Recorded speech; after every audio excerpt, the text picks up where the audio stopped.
So what kind of a nurse do you want to be? Most people, including nursing students, have a vision of nurses that take care of patients at the bedside, in a hospital.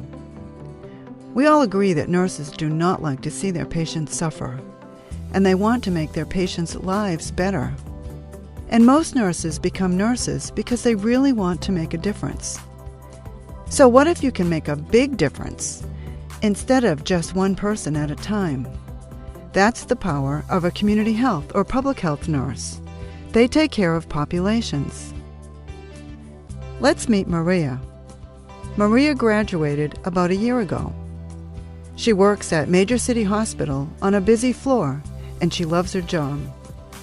But she realizes that the patients she sees have one huge thing in common, mainly that the problems they have all could have been prevented. Like Ted, the 53-year-old overweight patient with diabetes in 7A. He has been admitted multiple times for complications related to his weight and diabetes.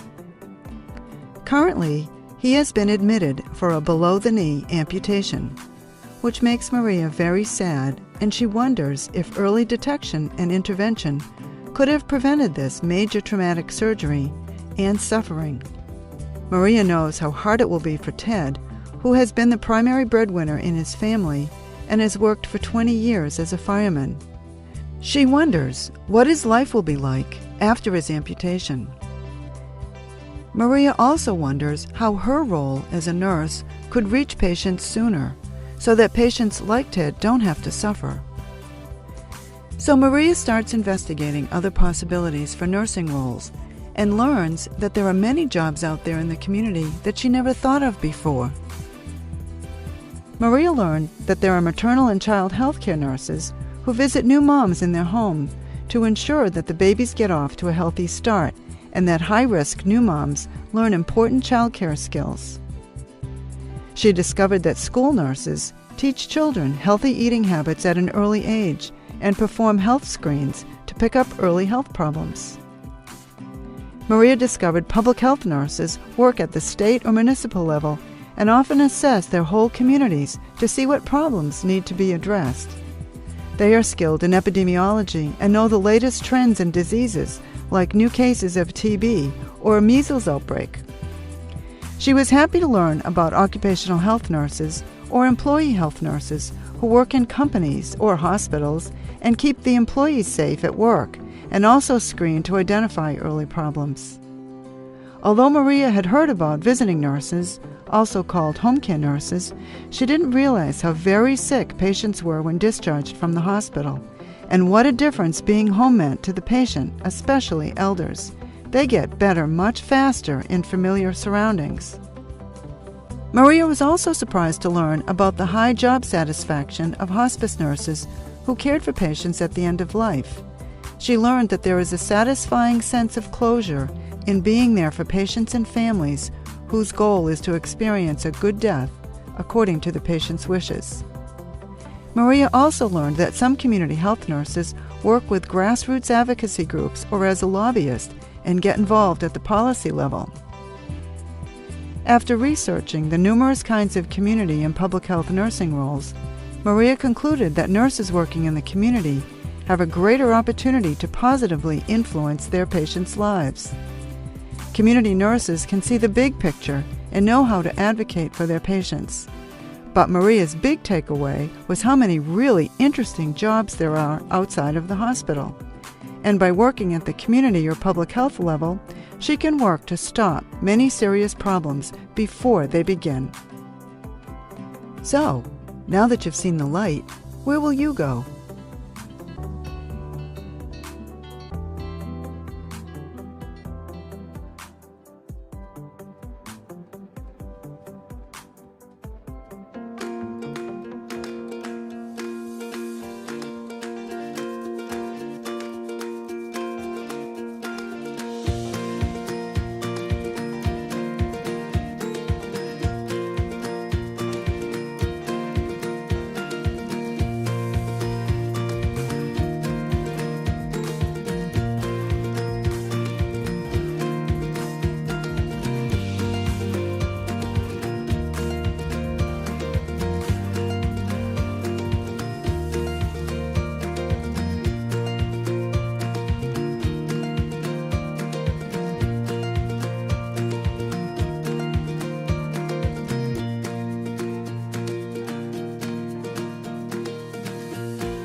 Jack's mom and dad just brought him home from a checkup. Jack has some pain, redness, and swelling where he got his shots, all common reactions that will soon go away. His mom is using a cool, wet cloth to make him feel better. The doctor gave them some more tips for keeping Jack comfortable, like reducing any fever by giving a non-aspirin pain reliever. She also recommended giving Jack lots of liquid, as Jack may eat less than usual for the first 24 hours after vaccination. Jack's dad is reading over some information the doctors gave him, which explains other mild side effects Jack could experience over the next few days. Serious reactions to vaccines are very rare, but Jack's parents will call his doctor if they notice anything that concerns them. Sure, his parents become a little upset that Jack is uncomfortable after he gets the shots, but when they think about the risk of Jack becoming sick from any of the 14 vaccine-preventable diseases, they know it's worth it to protect him in the long run. This is Baby Jack.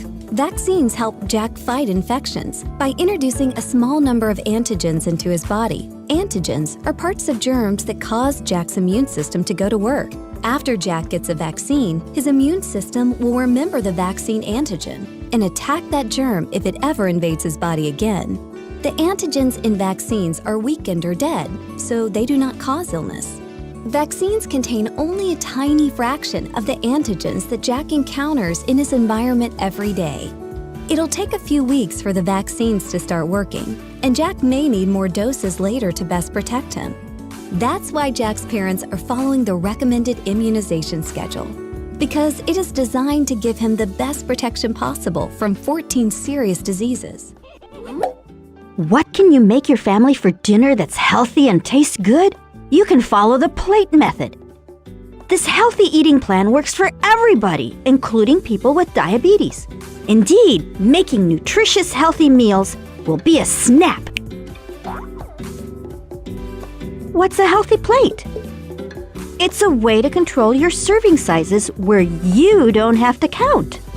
Simply use a 7-inch plate for children and a 9-inch plate for adults. First, divide the plate in half and fill one of them with vegetables.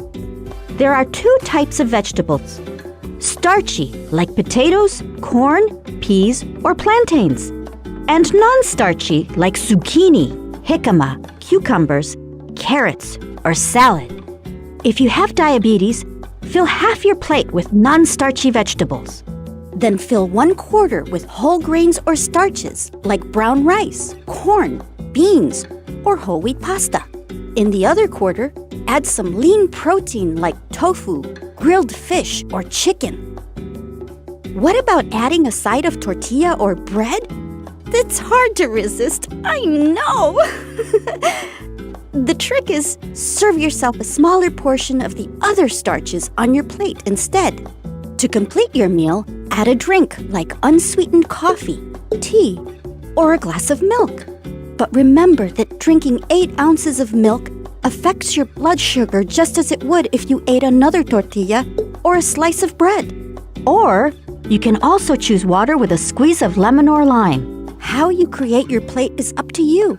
You have many options, as long as you remember to follow these healthy guidelines. And ta-da! You're all set! You might be thinking, how can you use the plate method to make vegetable beef soup or other meals? Simply follow the same idea. Fill your pot with low-sodium broth and lots of healthy vegetables like corn, cabbage, zucchini, carrots, and onions. And some lean beef, but not too much. Just like you'd put on 1/4 of your plate for each person you're serving. If you want, add your favorite type of bread on the side. And you've got the right amount for a healthy meal. Enjoy!